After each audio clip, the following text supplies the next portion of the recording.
Vamos a pasar a la segunda charla de este encuentro, organizado por la Asociación de Exalumnos del Instituto Balseiro, que está vinculado a distintos tipos de proyectos que han llevado a cabo exalumnos del instituto.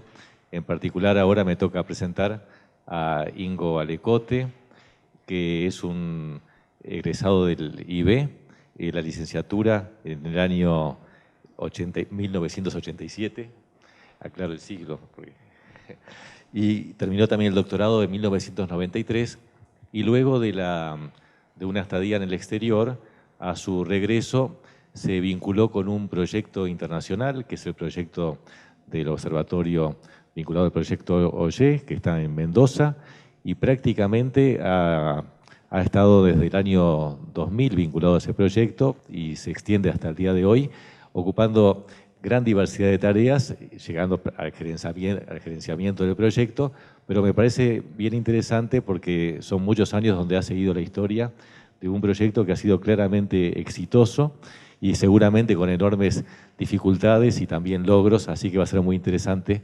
Ingo, que cuentes. Bueno, gracias Marcos por la presentación, gracias por la invitación a la Asociación de Exalumnos.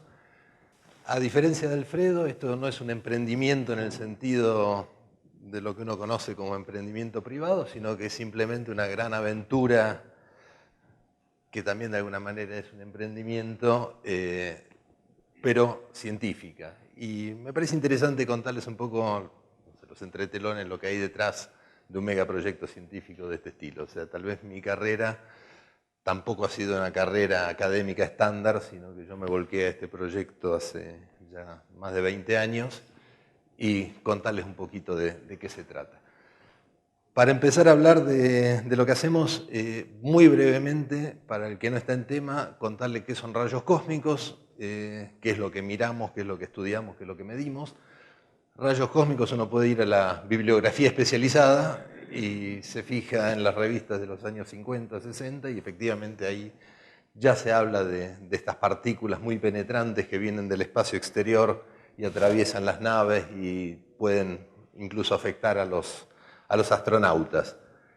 Si uno va a la historia más en serio, esta historia se remonta al año 1912, o sea, hace más de 100 años, cuando un científico austríaco, Victor Hess, sube en un globo aerostático a gran altura a medir la radiación, esta radiación penetrante que se sabía que existía, y cuando llega a mayor altura lo que se da cuenta es que en vez de disminuir la radiación, que es lo que debería suceder si la radiación viniera de la Tierra, esa radiación aumenta. Conclusión, radiación viene del espacio exterior, es una radiación de muy alta energía, muchos órdenes de magnitud mayor que la energía que podemos lograr en los aceleradores terrestres, y no se sabe de dónde viene. Hay todo un debate durante muchos años acerca de qué tipo de radiación es eso, si son partículas o si son fotones o si es luz. A mí lo que me parece interesante de esto desde el punto de vista histórico es que el New York Times en los años 30 saca como primera nota, la más importante en la portada, la discusión entre los científicos de cuál es el origen y qué tipo de partículas son esos rayos cósmicos. Hay toda una seguidilla de... ¿Está bien? Hay toda una seguidilla de artículos discutiendo este fenómeno. Se ve que en aquel momento la ciencia tenía otro rol en la prensa de lo que tiene hoy en día. Otra cosa que hay que saber de los rayos cósmicos para entender lo que hacemos es el hecho de que un rayo cósmico, que es una partícula cargada con masa que viene del espacio exterior a muy alta energía, cuando choca contra la atmósfera terrestre, produce toda una cascada de partículas secundarias, ¿no? Entonces aquí en esta foto lo vemos a Pierre Auger. Pierre Auger fue el que descubrió este fenómeno de cascada de partículas, y a partir de una partícula primaria, un rayo cósmico primario produce millones y millones de partículas secundarias que son las que llegan a la Tierra y son las que medimos. Pierre Auger, acá ya lo tenemos en una foto un poco más viejito, concluyó que la energía de esas partículas es mayor que 10 a la 15 electronvoltios, o sea, muchos órdenes de magnitud por arriba también de lo que podemos producir aquí en la Tierra. Y acá hay una simulación de cómo se ve esto. Un rayo cósmico viene del espacio exterior, posiblemente afuera de nuestra galaxia, y produce 10 a la 10, 10 a la 11 partículas secundarias, que son las que nosotros vamos a medir con nuestro observatorio en Tierra. Rayos cósmicos ya se estudiaron en la Argentina en los fines de los años 40, principios de los años 50. Menciono estudios en la Concagua. Juan Roederer, los que estudiaron física, los que estudiaron mecánica, deben haber leído el libro de Roederer.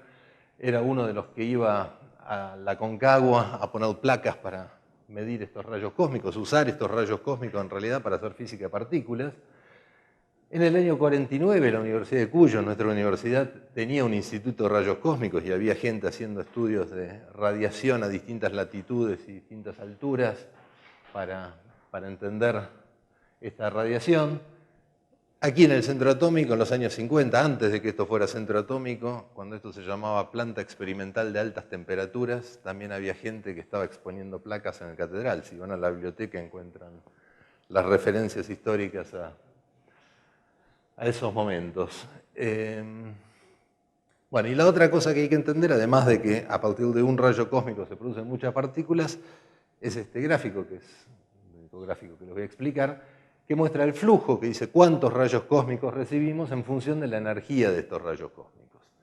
Y lo que nos interesa a nosotros estudiar son los rayos cósmicos de las más altas energías, de los cuales, como el flujo decae mucho, esto es escala logarítmica, lo que significa es que hay muy pocos, ¿sí? Entonces, si hay muy pocos rayos cósmicos de muy alta energía, para medirlos, para captarlos, lo que necesitamos es una superficie muy grande, esencialmente.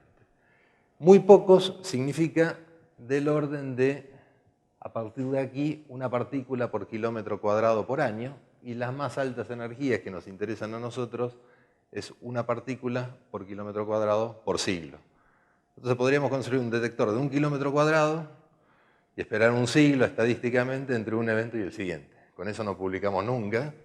Entonces lo que necesitamos es un observatorio que tenga muchos kilómetros cuadrados. Esto un poco más técnico, en los años 90, cuando se empezó a hablar del proyecto, había dos experimentos, uno que se llamaba GASA en Japón y uno que se llamaba Hi-Res en Estados Unidos, que miraban este espectro, miraban cuántas partículas venían en función de la energía, y unos veían esto y los otros veían esto. O sea, claramente una discrepancia, claramente una cuestión que no se entendía y que era importante entender si estos tenían razón o si estos tenían razón y por qué. Y eso es lo que da origen a la creación del Observatorio Piroyer. O sea, hay muy pocos rayos cósmicos de muy alta energía, esencialmente no sabemos qué son, de dónde vienen, cómo se propagan, qué tipo de partículas son, y se propone la construcción de un observatorio de 5.000 kilómetros cuadrados. Entonces, las primeras veces, cuando empezamos con el proyecto, y Jim Cronin, que era el premio Nobel en física de partículas del año 1980, dijo, vamos a hacer un observatorio de 5.000 kilómetros cuadrados, uno salía al campo a buscar terrenos de 5.000 kilómetros cuadrados y decís, esto es un delirio, esto no va a funcionar nunca, esto no se va a poder hacer. Sin embargo, se pudo y se hizo, ¿no? Entonces, para hacer un emprendimiento de esta naturaleza, ¿qué es lo que se necesita? Se necesita una colaboración internacional grande y fuerte. O sea, no lo puede hacer una institución, no lo puede hacer un país. Se necesita mucha gente con distinto expertise y con capacidad de llevar adelante un proyecto así. ¿Cómo es la situación hoy en día? 17, 18 países que participan del proyecto, somos más de 90 instituciones en este proyecto, hay más de 400, 500 científicos, ingenieros, técnicos participando. La construcción del observatorio costó 53 millones de dólares y necesitábamos esta planicie muy grande de 3.000 kilómetros cuadrados. Acá vemos una foto de la colaboración. Por lo general, cuando uno da estas charlas, muestra después al final la foto de los colaboradores. Aquí es más difícil, estos son algunos de los colaboradores durante una de las reuniones. Bueno, cuando se decide hacer este proyecto, hay 3 países candidatos para albergarlo en el hemisferio sur, que son Australia, Sudáfrica y Argentina. En el año 95 se hace una reunión en la UNESCO, en París, y en esa reunión se vota por la Argentina. La colaboración internacional dice, vamos a llevar el proyecto adelante en la Argentina. Y para los históricos de ustedes, para los que conocen al Instituto Balseiro desde sus primeros tiempos, tal vez ven aquí en la reunión de París algunas caras conocidas. Está Sagarzazu por INVAP, que estaba presente en esa reunión. Alberto Filevich, el Flicho, que es un egresado nuestro de aquí del Instituto Balseiro de la 4ª promoción. Y Luis Masperi, que es uno de los fundadores del grupo de partículas aquí del Centro Atómico y también uno de los grandes impulsores del proyecto. En esa reunión se decide venir a la Argentina. Estábamos en duda todavía si Río Negro o Mendoza. Si bien Mendoza había mostrado fuerte apoyo, todavía estuvimos aquí buscando lugares donde poner el proyecto. Otra cosa importante que tuvimos fue un apoyo a nivel nacional, a nivel provincial y a nivel municipal de los gobiernos de turno para llevar adelante este proyecto y para que el proyecto venga a la Argentina y se radique en la Argentina. Hay un decreto que lo declara de interés nacional. También hubo aportes de plata de parte de la provincia y de Nación. En su momento se decide hacer el proyecto. Esto, para los que están interesados más en las cuestiones de gerenciamiento, hay toda una estructura detrás de esto que es bien compleja. O sea, tenemos un Consejo de Finanzas, tenemos un board de la colaboración que son los que toman las decisiones técnicas y después tenemos toda una estructura de management con las distintas áreas en las que se trabaja en el proyecto. Bueno, ¿cómo funciona? ¿Qué es el proyecto? Sin entrar mucho en detalle, simplemente darles la idea de qué es lo que miramos, qué es lo que medimos. O sea, yo les dije que necesitamos una superficie muy grande. En esa superficie muy grande nosotros ponemos detectores, o sea, cada uno de estos tanquecitos que hay acá dibujados representa estos detectores, que miden esta lluvia de partículas cuando llega a la superficie terrestre. Tenemos 1.600 de estos detectores desparramados en los 3.000 kilómetros cuadrados. Y además tenemos unos telescopios puestos en ciertos edificios que lo que hacen es mirar esta lluvia cuando pasa por la atmósfera, esas partículas de alta energía al pasar por la atmósfera producen luz de fluorescencia, como los tubos fluorescentes que uno tenía en la cocina antes. Esa luz de fluorescencia es muy tenue, uno tiene que comparar la luminosidad de un haz así de partículas de un rayo cósmico con un foquito de unos 20-30 watts, ¿sí? Pero que es un foquito que está pasando a una distancia de 40 kilómetros a la velocidad de la luz por la atmósfera. Y eso es lo que uno tiene que detectar con unos telescopios que captan esa luz y la registran. Esto es como la cosa ya parece en la realidad. Aquí está el edificio donde están los telescopios de fluorescencia, tenemos unas antenas de comunicaciones y los detectores que están puestos en la superficie de la pampa amarilla allí en el campo. Esto es el layout final. Esto es un mapa de fondo. Si miran la escala, estos son de acá a acá son 70 kilómetros, estos son casi 60 kilómetros de ancho. Cada uno de estos puntitos es uno de los detectores que hemos instalado allí en el campo y lo que se ve acá en azul son las vistas desde los distintos telescopios. Esto dibujarlo en el mapa fue fácil. Bueno, después tenemos todo una cantidad de sistemas adicionales sobre los que no voy a comentar, pero tenemos un monitoreo atmosférico, tenemos equipos de medición adicionales que se han sumado a esto. Estos son los detectores, esencialmente cada detector es un tacho muy grande con 12 toneladas de agua, es autónomo, o sea, tiene su batería, su panel solar como para alimentarlo, tiene una electrónica propia, tiene GPS. La antena GPS sirve para darle el tiempo, o sea, una antena GPS es un reloj atómico prácticamente muy preciso en cada uno de los detectores, que lo necesitamos para saber los tiempos relativos de llegada de las partículas a los distintos detectores. Y bueno, y había que trabajar, pasar del papel a la realidad, ¿no? Entonces, lo primero era fabricar los 1.660 tanques rotomoldeados. Acá están los camiones que vienen de Brasil atravesando toda la Argentina con estos tanques para el proyecto. Los tanques fueron producidos en Brasil y Argentina con plata brasilera, argentina y mexicana. Una vez que llegan los detectores al observatorio, esto es Malargüe, nuestra planta de producción, había que ensamblar esto, o sea, ensamblar los tanques con todos los componentes que venían de los distintos lugares, con las bolsas interiores que se fabricaban en Mendoza, el agua pura que producíamos nosotros en Malargüe mismo, la electrónica que venía de distintos países, y todo esto se ensamblaba aquí y se llevaba al campo. Aquí vemos cómo era nuestra playa de estacionamiento del observatorio en el año 2003-2004, cuando teníamos todos los tanques que llegaban fresquitos de afuera. Acá está el camión trayendo los tanques y acá están los tanques preparados para salir al campo.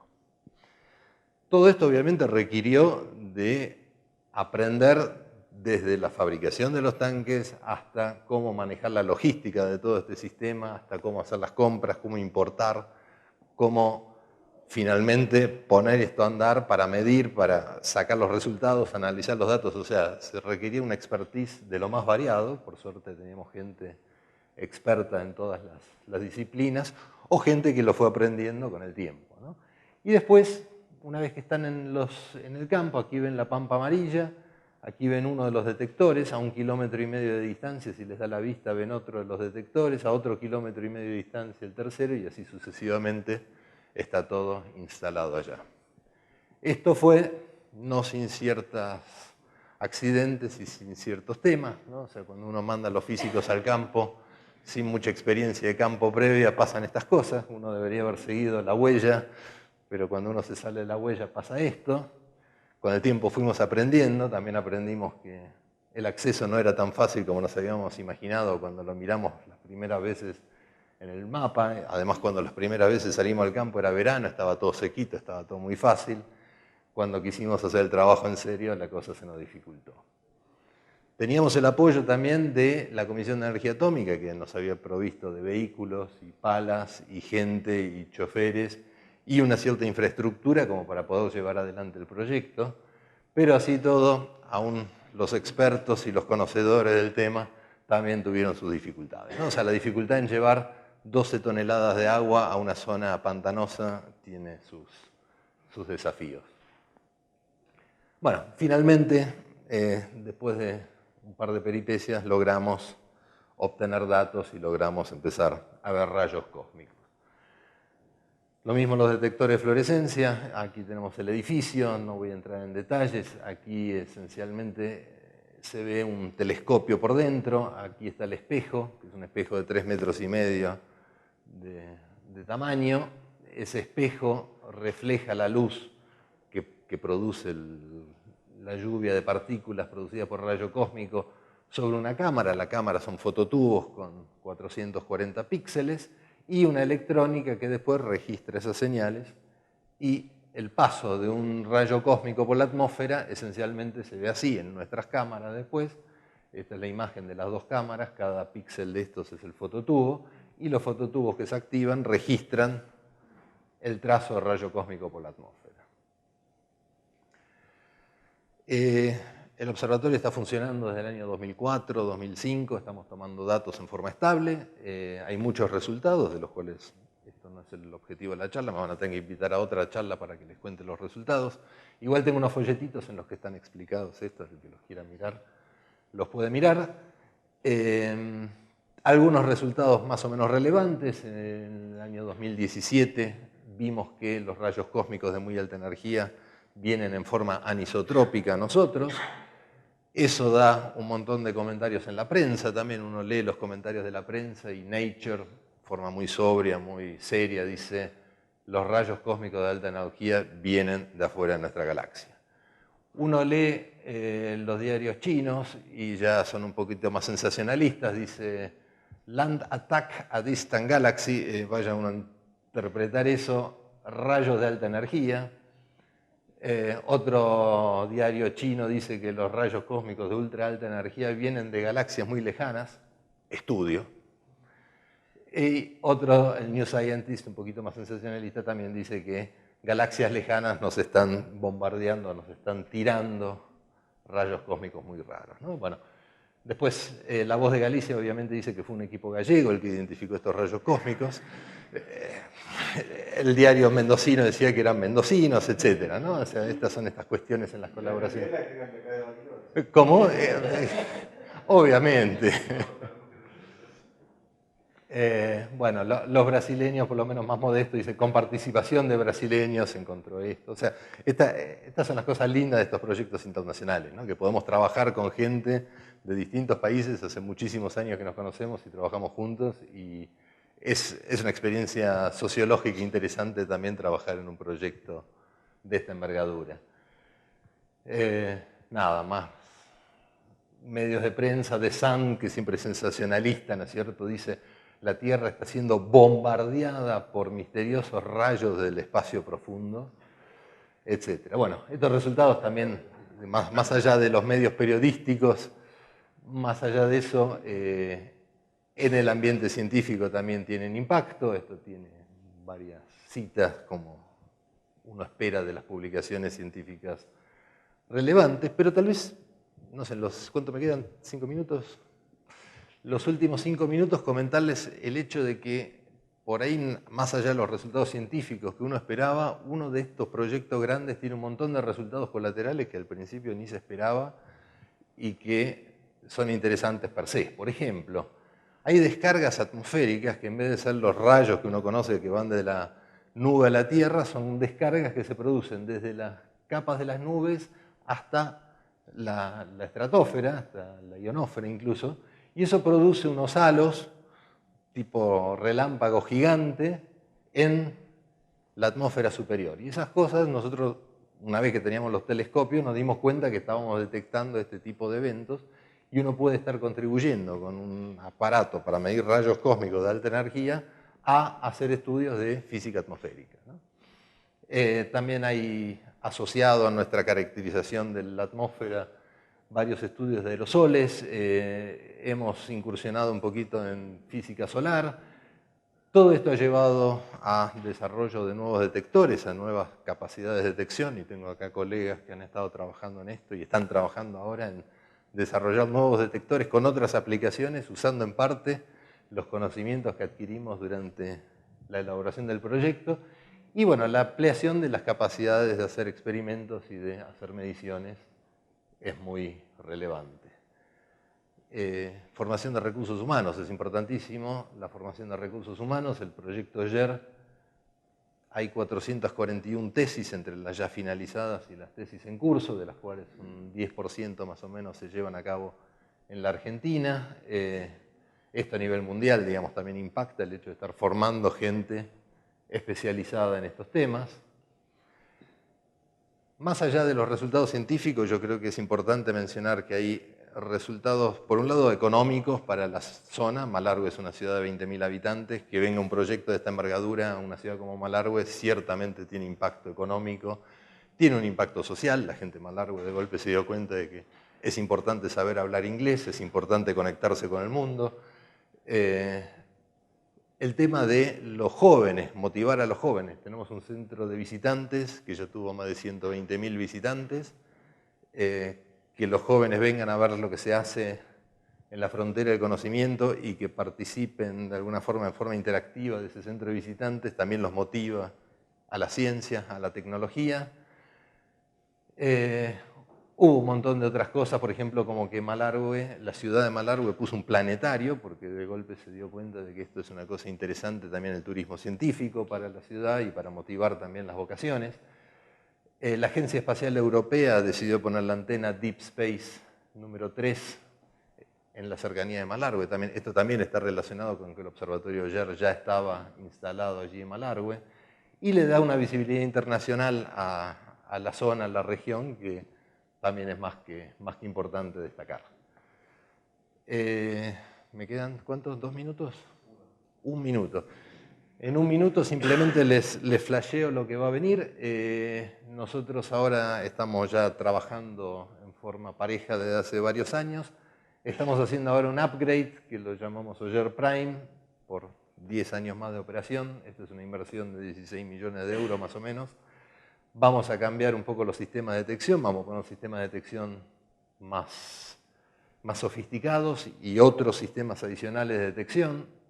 Algo que quería marcar era que OYER va a ser el experimento más grande por los próximos 10 años también. Bueno, acá están los detalles, no voy a entrar en detalles. Por ahí mencionar que también son nuestros colegas de aquí de Bariloche los que propusieron los primeros prototipos para hacer esta ampliación. Aquí vemos a los colegas trabajando en el campo con el primer prototipo. Ya estamos en la fase de producción también de estos nuevos centelladores que van a ir arriba de cada uno de los detectores que tenemos. Acá lo tenemos al director científico del proyecto, un alemán que tampoco se salva de salir al campo a trabajar. Nos toca a todos ir a hacer el trabajo de todo tipo. Detectores de... Ups, ¿qué pasó acá? Perdón. Bueno, hay otros tipos de detectores, simplemente dejarles el mensaje de que estamos trabajando en las mejoras del observatorio. Está la estación central del observatorio que tiene el centro de visitantes, o si no la página web para que nos visiten y vengan a conocer. Y por ahí para terminar, por un lado le pusimos el nombre a una de las calles internas allí del observatorio, lo llamamos Huella Filevich o Filevich. Filevich fue, como les dije, uno de nuestros egresados del instituto y en honor a él le pusimos el nombre a la calle. Y en lo que hace a la integración del observatorio con la comunidad, aquí vemos los investigadores científicos y técnicos del observatorio desfilando en el Día de Malargüe, una de nuestras doctorandas disfrazada de detector y otra de nuestras maestrandas disfrazada de telescopio de fluorescencia. Así que les dejo esta imagen para terminar.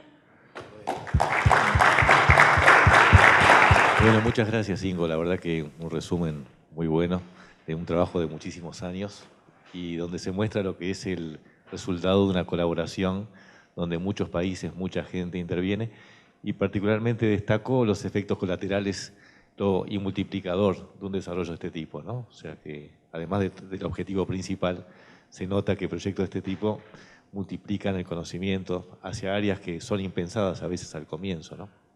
Así que interesante. Tenemos unos minutos para preguntas, por supuesto. La anécdota que voy a contar es, bueno, creo que los que participaron no están acá. El Catrasca no anda por acá, ¿no? Okay. Y tiene que ver con Cronin y el turco, ¿no? ¿Se ubican el turco? Presidente de la Nación, Menem, ¿lo ubican? Bueno, yo tengo una anécdota, mejor dicho, dos anécdotas con el turco y una con el Gordo Perazo. ¿Se acuerdan del Gordo Perazo algunos? Bueno, sí. Con el turco pasó lo siguiente. Viene Cronin y el Catrasca, que estaba al frente de la CONEA, se arregla. Yo en ese momento estaba al frente de la CONAE y más el, ¿cómo se llama el chico que se movió todo lo del... No el Flicho, el otro, el que está ahora. Echegoyen. Echegoyen. Dios santo, siempre me va a matar porque cada vez que quiero decir apellido, estos apellidos vascos me vuelven loco. Bueno, lo vamos a ver al turco. Y independientemente que Cronin es un distraído como el solo, porque cuando le abren la puerta el tipo se creyó que era el portero que abría la puerta, se metió adentro del coso y resulta que le digo, mire, el señor presidente, bueno, nada más que eso hizo que los dos tipos tuvieran una empatía de la gran siete, se hicieron amigos, pero amigos del alma. Cada vez que Cronin venía lo iba a ver el turco. Pero la anécdota está la siguiente, nos sentamos y Cronin empieza a explicar al turco en qué consistía el experimento, ¿no? Y el turco en un momento determinado le dice, y esto es en todas direcciones. O sea, es isotrópico. El Cronin empieza a mirarlo y le dice, esa pregunta es el corazón del experimento. Entonces, cuando salimos, la agarro la traductora, una traductora fantástica, que no sé, le dije, pero escúchame, ¿vos preparaste esto? ¿Vos le dijiste algo al turco? No, dice, le salió de él nomás. A la miércoles. Bueno, eso a Cronin lo dejó increíble. No me preguntan a mí al turco cómo se le ocurrió eso, pero le pregunto. La segunda anécdota del turco es que había que hacer un decreto. Y ese decreto, por alguna razón, porque usted sabe que los burócratas son terribles, no salía. Y a las 10 de la noche, me llama una noche el secretario de presidencia y me dice, Baroto, dice, mañana llega Cronin. El presidente nos mata porque le prometió que la próxima vez que venía le iba a entregar el decreto firmado. Y no encontramos el decreto. Y yo le dije, mire, la última vez que yo lo tuve fue para presidencia. Así que, y ya había pasado por Colonia, por todos lados. Bueno, no sé qué pasó. Se quedaron toda la noche en Secretaría de Técnica pero al día siguiente apareció Croni y el turco se dio el gusto de entregarle el decreto. O sea, son detalles para que vean, porque muchas veces hablamos del turco, de la ciencia. ¿Se acuerdan que yo siempre digo que si uno le explica bien, la gente lo entiende? Bueno, el ejemplo de este de acá no tiene nada que ver con las cosas que yo estuve involucrado que digo eso. Este es un muy buen ejemplo de cómo se le vendió a un presidente de la nación algo que el tipo se enamoró. Y la anécdota del gordo Perazo es un poco diferente. Estábamos cenando. Estaba Croni, Catrasca, estaba Echegoyen, no me acuerdo qué más estaba. Y no sé por qué uno de nosotros le dice, mire, usted sabe que uno de los físicos más pesados que tenemos acá en Argentina, muchos no creen en el proyecto este. Y Croni dice, ¿cómo? ¿Puedo hablar con él? El gordo no estaba en la casa, le decimos. Entonces le dijimos, sí, mire, pum, marcamos el teléfono. Che, gordo, acá está Croni que quiere hablar con vos. Bueno, se imaginan cómo se puso el gordo Perazo. Bueno, a partir del día siguiente, el gordo y Croni, chanchos de amigos. Les quiero contar estas anécdotas porque son cosas de la vida que enriquecen, digamos, ¿no? Pero los del turco y Cronin quedaron amigos de por vida. Gracias, Conrado. Por ahí, si te puedo retrucar con una breve anécdota también que nos pasó en el campo, no con la política, sino con la población local, ¿no es cierto? O sea, nosotros le queríamos explicar a ellos de qué se trataba el proyecto para que sepan qué es lo que estábamos haciendo, poniendo los detectores en el campo y eso. Entonces, se les dio una charla de 1 hora hablándole de los rayos cósmicos de la galaxia. Eran los puesteros, los dueños de los campos, la gente local de allá de Malargüe. Y después de 1 hora de charla, uno de los puesteros se para y se levanta y dice, ¿puedo hacer una pregunta? Dice, yo entiendo bien, ustedes quieren poner unos tanques con agua. Sí. Dice, ¿y por qué no nos dijo eso de entrada?